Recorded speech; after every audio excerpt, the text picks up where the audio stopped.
we got to remember the Denver Broncos are good. And this is what Sean Payton was trying to tell all of us, that they are a team that is a Super Bowl caliber team. And I think like the Patriots, that was their time yesterday to go, hey, we're real. Well, don't forget about us. They lost 2 games they could have won. One of those games they should have won. And Sean Payton took responsibility for calling the field goal block and getting the leverage call that gave the Colts another chance to have the walk-off winner, or the Broncos would have won that game. Yeah. The Chargers was a walk-off. They were winning the Chargers game. And yesterday was the first time they trailed in the fourth quarter, actually. Isn't that crazy? Wow. I was like, wait, how is that possible? Yeah. But, the other ones were walk-offs. Yeah. So that was the first time yesterday.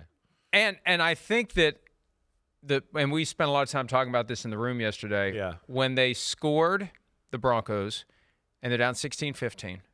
And they line up to go for amazing 2. Moment. We were all a little bit like, at least me, because I'm Johnny traditional. I'm like, wait, what are they doing? It's 17-16. Kick the extra point. Make it 17-all. There's no analytics play to be had there. There's none. There's none to be had. Now, if you're up 1 and you score a touchdown, you go for 2, you go up 2 scores. I know you hate that one, but it makes sense. I get you. If you're down 14, you score, you go for 2, then you can win with 1 point. There's no analytics play, and I'm sure that now I'm going to hear from someone from MIT saying, actually. Or actually. Sean Payton's going to be like, I do have some analytics here. Let me show you. You know what I think it was? I think this is classic Payton and we heard Bo Nix in the post-game interview explain that they'd had to play in for a couple of weeks. They've been repping it for a couple of weeks. You know what that means? That means Payton saw it somewhere else because he watches all the touchdowns. And a lot of coaches do this now. Every touchdown scored every week, looking for something that his offense could run against an upcoming defense. Right. Because it's not that half of it is, can my offense run it? Yeah. The other half is, which defense will it work the against? Way that I want it to, right. And so he was holding that thing in his pocket. Yep. He was waiting for the right moment. He knew that there was something he had seen, that play would work against the Eagles, and he unleashed it. And at the time, it's like, well, what's that point really do for you? You know what it does?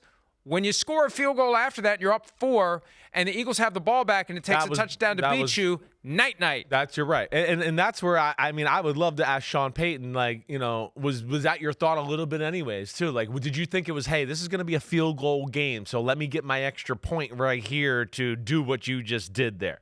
I think the bottom line is what you said. They've had this play. He knew it was going to be good, and this was finally the team that played the defense the way he wanted it to get that 2-point conversion. But that was a moment, you're right, where we all went, whoa, it's like, is Denver going to, Philadelphia on the field? Because this is what Philadelphia's done to everybody so far this year. But that's the mindset. But right. You got to take it. Take it. That's right.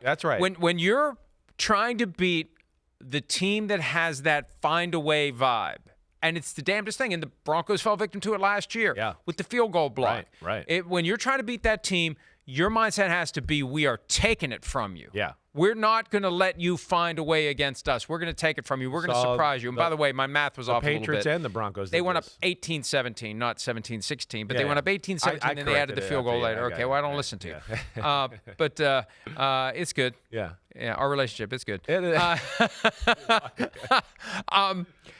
field goal, too, that was a little nerve-wracking. Yeah. For the Broncos to be kicking that, because they were the team last year that had their line caved in by the Chiefs. And the Eagles just did it a couple of weeks ago to the Rams twice. Right. I remember at one point when they were lining up for the game-winning field goal, I looked at you and I went, because they showed Sean Payton, and I swear he was talking to Darren Rizzi, who's the special teams coach for the Broncos, going, can we block these 2 effing guys, right? As in Jalen Carter and Davis, right, from Georgia. So that was pretty good. But, yeah, big win there. And, what I'm impressed with Denver, too, early on in the football game, they blew a few opportunities. Sutton had a drop pass. There was a few other drop passes. Bo Nix missed an open easy touchdown down the left sideline at one point, and you went, oh man, it's just not going to be Denver's day. They had a few plays here to kind of put some stress onto the Philadelphia Eagles, but nonetheless, they hang in there. They take a few body blows, and then there we saw in the fourth quarter,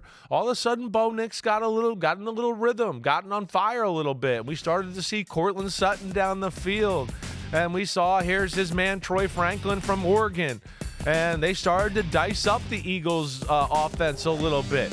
And he made some plays with his legs to extend some time here. This was a really phenomenal play for the touchdown here to Evan Ingram, because the first 3 options were all covered. he kind of throws the rifle, and then there's your 2-point conversion you were alluding to, which was a brilliant design that is like not a play you see a lot in football. Here, with pressure, nobody being blocked, gets the big throw to Cortland Sutton that sets them up here late in the football game. So, yeah, they took advantage of opportunities. The Eagles made some dumb mistakes and some penalties late in the game that I think we have to address too, to at least say that happened, and that certainly hurt them. Hi, it's Mike Florio. Thanks for watching PFT on YouTube. Hit subscribe for the latest news and analysis from Pro Football Talk.